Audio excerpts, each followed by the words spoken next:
29-р тусгай сургууль нь сонсгол хэл ярианы бэрхшээлтэй хүүхдийг 21 аймаг нийслэлийн 9 дүргээс илсүүлэн авч өөрийн дотор байранд амьдруулан суралцуулдаг Монгол улсад байдаг ганц сургууль юм. Сонсгол хэл ярианы бэрхшээлтэй хүүхдүүдийн хувьд жирийн хүүхдүүдийг бодвол мэдээлэл авах чадвар харьцангуй бага. Тус хүүхдүүд нь зөвхөн харж мэдээлэл авдаг учраас ном унших хэрэгцээ маш их байдаг.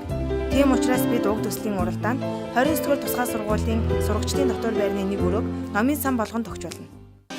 Тэгээд тэр номын сан маань хүүхдүүдэд маань яаж нөлөөлөх вэ гэдэг хүүхдүүд өөрсдөө маш их ном унших дуртай.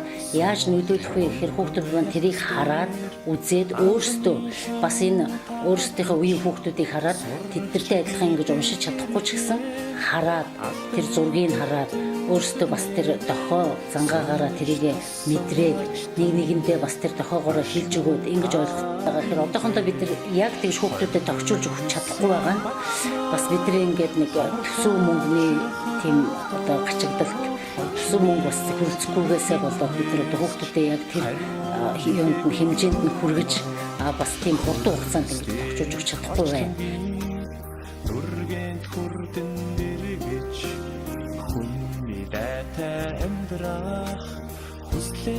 Нэрийн хүүхдүүдэд энэ хөгжлийн бэрхшээлтэй ингэж харж юмыг юу одоо мэдэрдэг зөвхөн харж юмыг зурдаг харж юмыг одоо өөрсдөө чинь хараад дуулдаг тохиж дуулдаг хараад дуурайгаа бүжгэлдэг хараад зурдаг ийм хүүхдүүдэд маань бас нэг ийм одоо орчинд нь тохирсон өөрсдөд нь бас нэг сайхан ээлтэй ийм гоё номын сантай болчихвол бас хүүхдүүд маань их сайхан баярлж сэтгэл санаач гэсэн сайхан байх болов уу гэж одоо бодож байна да.